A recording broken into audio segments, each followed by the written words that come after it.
नमस्कार and welcome to all of you in global lookout. दोस्तों recently ये news आई है, यहाँ पर आप लोग देख सकते हैं, इसमें लिखा है Doval in Saudi Arabia to discuss US rail link plan for West Asia. दरअसल एक नया रेल नेटवर्क बनाने की बात चल रही है इंडिया की रेल एक्सपर्टीज जो है उसको इस्तेमाल करके। यहाँ आप लोग देख सकते हैं क्लियर शब्दों में यहाँ पर लिखा है, जो कि इंडिया से को जोड़ेगा वेस्ट एशिया से, और आगे फिर चांसेस है कि इसको बाद में यूरोप से भी जोड़ा जाए। और अभी केवल इस पे बात चल रही है, यानी कि डोवाल जो है इन्हें डिस्कस किया है अपने बाकी काउंटर पार्ट्स के साथ। संडे को जो मीटिंग हुई है रियाद में, वहां पर इसके बारे में। इसके पहले भी आप लोग ने सुना होगा कि इंडिया जो है वो अपनी कनेक्टिविटी के लिए ईरान के साथ मिलकर आगे रेल नेटवर्क बनाने की बात कर रहा है। इस पर मैंने पूरा वीडियो भी बनाया था, लेकिन अब चांसेस है कि वो जो प्रोजेक्ट है उसके साथ आगे नहीं बढ़ेगा, क्योंकि उसका अल्टरनेटिव में ये वाला जो रेल नेटवर्क है जो इसराइल और यूएसए ने पुट इन किया है, इस पे इंडिया आगे बढ़े, इसके ज़्यादा चांसेस हैं। और वाकई में इंडिया को एक नेटवर्क की बहुत ज़्यादा ज़रूरत है जो इंडिया को जोड़े वेस्ट एशिया से, उससे आगे फिर उसके बाद यूरोप से। क्योंकि INSTC जो प्रोजेक्ट है इसको बहुत लोग कहते हैं कि एक तरीके से पूरा फेलियर है। तो देखेंगे पूरा हम लोग इस चीज़ के बारे में इस वीडियो में, पूरा आप लोग को डिटेल में मैं समझाऊंगा। बहुत कुछ आप लोग को जानने को मिलेगा इस वीडियो में, बस आपको एंड तक बने रहना है। और अगर वीडियो अच्छा लगे तो लाइक, कमेंट, शेयर, सब्सक्राइब जरूर करना।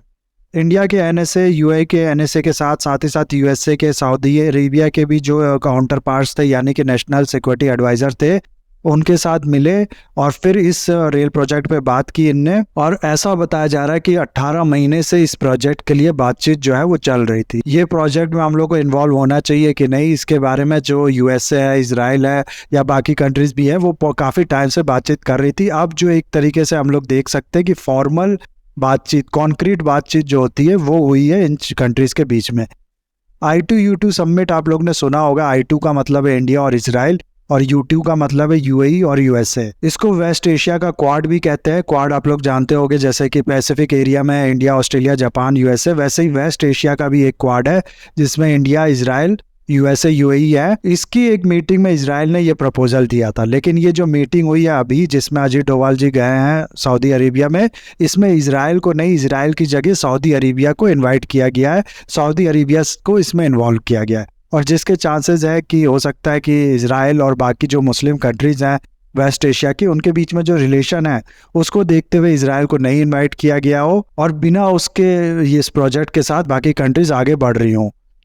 ऐसा हुआ होगा, मैं नहीं कह रहा हूँ, मैं कह रहा हूँ हो सकता है ऐसा हुआ हो, इसलिए इसराइल को नहीं इनवाइट किया गया हो। क्योंकि अब्राहम अकॉर्ड साइन करने के बाद भी जो रिलेशन है इसराइल के कि मिडिल ईस्ट कंट्रीज़ के साथ, ईरान के साथ तो भूल ही जाओ आप लोग, बाकी भी जो मिडिल ईस्ट कंट्रीज़ है, जो सुन्नी मुस्लिम कंट्रीज़ है, उनके साथ कोई बहुत ज़्यादा अच्छे रिलेशन नहीं हुए हैं इसराइल। इसीलिए USA ने सऊदी अरेबिया को इसमें इन्वॉल्व करने की बात की, और इसराइल को जो है वो इन कंट्रीज़ ने इन्वॉल्व नहीं किया। उसके अलावा आप लोग को पता होगा कि हाल में इस तरीके की बातें की जा रही है कि वेस्ट एशिया जो है उसमें चाइना अपनी पकड़ बनाते जा रहा है, और USA की जो पकड़ हुआ करती थी एक टाइम पे, USA की जो अलाइनमेंट हुआ करती थी यहाँ के कंट्रीज़ के साथ, वो बहुत ही ज़्यादा वीक होती जा रही है, और चाइना रिप्लेस करता जा रहा है USA को। जिसका प्रमाण हम लोग को देखने को मिलता है कि USA के मना करने के बाद भी ऑयल का जो प्रोडक्शन है उसमें सऊदी अरेबिया ने कटौती की, OPEC प्लस कंट्री जो है उनने कटौती की। साथ ही साथ सऊदी अरेबिया ने रशिया को भी क्रिटिसाइज नहीं किया यूक्रेन वॉर के लिए। और उसके अलावा हम लोग ने क्या देखा कि हाल में ही चाइना ने सऊदी अरेबिया और ईरान के बीच में जो पीस डील है वो नेगोशिएट किया था, जो कि एक बहुत ही बड़ा इवेंट था, बहुत ही बड़ा स्टेप था। एक तरीके से आप लोग समझ लो वेस्ट एशिया जो है ना, उसके लिए ग्राउंड ब्रेकिंग चीज़ थी ये। तो रिलेशन जो है सऊदी अरेबिया में और USA में बहुत ज़्यादा ख़राब हो चुके थे, जो कि एक बहुत इंपॉर्टेंट रिलेशन थे USA के लिए, खासकर से US डॉलर के लिए। इसी चीज़ को हो सकता है सुधारने के लिए USA ने जो है वो सऊदी अरेबिया को भी इसमें इनवाइट किया हो, और आगे चांसेस बताई जा रही है कि इसके बाद इसराइल, जॉर्डन, इन सबको भी इसमें इन्वॉल्व किया जाएगा। इवन कि ग्रीस और यूरोप को भी कहा जा रहा है इसी के थ्रू कनेक्ट किया जाएगा। यहाँ पर टाइम्स ऑफ इजराइल का एक आर्टिकल है, आप लोग देख सकते हो, इसमें नीचे लिखा है good will be shipped to Greece. इस पोर्ट की बात जो की है ना यहाँ पर, ये यूरोप का सबसे बड़ा पोर्ट है, यहाँ पर गुड सप्लाई किया जाएगा। और इसके बाद ऐसा कहा गया कि इसके थ्रू इंडिया जो है वो पूरे यूरोपियन कॉन्टिनेंट जो है उसको एक्सेस कर पाएगा। और आप लोग को बता दूं, इंडिया और मिडिल ईस्ट, खासकर से UAE अगर हम लोग ले ले, तो हम लोग के जो इकोनॉमिक टाइज है वो इतने ज़्यादा स्ट्रांग है, और इतने ज़्यादा इकोनॉमिक टाइज है कि बहुत पहले से ही 2018 से ही UAE जो है एक under water rail bullet train यहाँ पर चलाने की बात कर रहा था, जो कि दुबई को या फिर पूरे UAE को कह लीजिए कनेक्ट करेगी इंडिया से। तो उस प्रोजेक्ट पे भी बहुत टाइम से बात चल रही थी, लेकिन अब ये नया प्रोजेक्ट है, इसमें कहा गया है कि पहले हम लोग को जो इंडिया है उसको कनेक्ट करेंगे दुबई तक शिपिंग लेन बना के, यानी कि शिप के लिए पूरा रास्ता वगैरह जो भी फैसिलिटी चाहिए होती है शिप को, उसके लिए पूरा लेन बना देंगे दुबई तक, और दुबई से फिर रेल नेटवर्क बिछाएंगे और इसको पूरा कनेक्ट कर देंगे वेस्ट एशिया से। तो ये है पूरा प्रोजेक्ट, और इसके बेनिफिट या फिर इसके जो रिजल्ट की अगर मैं आप लोग से बात करूं तो आई विल से कि it will be a game changer specially for India. क्यों? क्योंकि देखो, पहला तो जैसे कि मैंने आप लोगों को बता दिया कि चाइना लगातार अपना जो रिलेशन है, डिप्लोमेटिक जो एज है वेस्ट एशिया में, उसको कैप्चर करता जा रहा है, यूएसए को रिप्लेस करता जा रहा है, जिससे इंडिया के भी जो इंटरेस्ट है, इंडिया के भी जो प्रोजेक्ट हैं इस एरिया में, वो खतरे में आते जा रहे हैं। उसके अलावा चाइना हर जगह की तरह यहाँ पर भी क्या कर रहा है कि काफ़ी ज़्यादा इन्वेस्टमेंट चाइना ने कर रखा है। इसको इंडिया कहता है चाइना का मिशन क्रीप। इसमें चाइना करता है क्या है कि ऐसे प्रोजेक्ट में इन्वेस्टमेंट कर देता है, ऐसे प्रोजेक्ट को डेवलप कर देता है किसी कंट्री के अंदर जो कि इकोनॉमिकली वाइबेबल नहीं होते, यानी कि उनका कोई खास फायदा होता नहीं है, उससे कोई रिजल्ट या फिर कोई रेवेन्यू जनरेट होता नहीं है उस कंट्री के लिए। जिसके बाद जो लोन वो चाइना से लेके ये प्रोजेक्ट बनवाते हैं उसको वो लोग चुका नहीं पाते या फिर चाइना के साथ और कंसेशन कर लेते हैं कि देखो अब ये प्रोजेक्ट तो बन गया है, इसका तो हम लोग को कुछ फायदा हो नहीं रहा, आप आओ यहाँ पर और प्रोजेक्ट बनाओ जिससे पूरा आप लोग इससे फायदा उठा लो या फिर लीज पे ले लो इस एरिया को। इस तरीके की कुछ नेगोशिएशन इन दोनों कंट्रीज के बीच में हो जाती है, जिससे या तो चाइना का डेब्ट ट्रैप क्रिएट हो जाता है उस कंट्री के लिए, जैसा कि हम लोग ने देखा श्रीलंका में हम्बनटोटा पोर्ट चाइना ने इसी तरीके से एक्वायर किया, या फिर इन लोग को और एक तरीके से गेटवे मिल जाता है उस एरिया में अपना एक्सेस बढ़ाने के लिए। इसीलिए इंडिया इस चीज़ को मिशन क्रीप कहता है। और इसके बाद जब वो कंट्रीज डिपेंडेंट हो जाती हैं चाइना पे, या तो डेब्ट ट्रैप की वजह से या फिर ज़्यादा इन्वेस्टमेंट चाइना के आने की वजह से, तो होता क्या है कि चाइना फिर उनको इस्तेमाल करता है अपने एनिमीज़ के अगेंस्ट में, उनका इस्तेमाल करता है स्ट्रेटेजिक पॉइंट ऑफ व्यू से भी। वेस्ट एशिया के साथ भी चाइना ऐसा कर सकता है। साथ ही साथ वेस्ट एशिया में जो इंडिया के जो इंटरेस्ट है, जैसा कि मैं पहले भी आप लोगों को बता चुका हूँ, इंडिया के जो इन्वेस्टमेंट है उसको भी थ्रेटन कर सकता है चाइना अपनी बहुत ज़्यादा एक्सेस बना के वेस्ट एशिया में।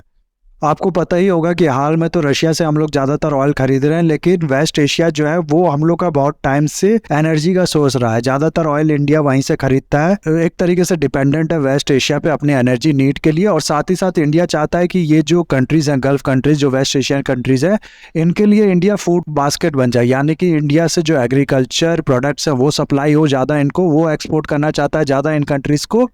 तो इन सब एम्बिशन पे इंडिया के चाइना जो है वो प्रॉब्लम क्रिएट कर सकता है। साथ ही साथ economic benefit point of view से अगर आप लोग देखो तो इंडिया एक्सपोर्ट करेगा या इंपोर्ट करेगा वेस्ट एशिया से, तो उसके कॉस्ट में भी बहुत ज़्यादा कमी देखने को मिलेगी इस प्रोजेक्ट के बाद। प्लस एक चीज़ और इससे होगा, देखो इसमें क्या लिखा है ना, जैसा कि मैंने आप लोगों को शुरुआत में भी दिखाया, फिर से दिखा देता हूँ कि इंडिया के एक्सपर्टीज़ का इस्तेमाल करके हम लोग ये जो रेलवे लाइन्स है, रेलवे नेटवर्क है, इसको बनाएंगे। तो इंडिया ने ऑलरेडी श्रीलंका में काफ़ी इंफ्रास्ट्रक्चर पे काम किया है, काफ़ी इंफ्रास्ट्रक्चर प्रोजेक्ट्स यहाँ पर कंप्लीट किए हैं। साथ ही साथ बांग्लादेश, नेपाल, इन सब के साथ भी इंफ्रास्ट्रक्चर प्रोजेक्ट जो है वो बना रहा है। साथ ही साथ खुद की कंट्री में बहुत तेज़ी से जो रेलवे है उसको बिछा रहा है।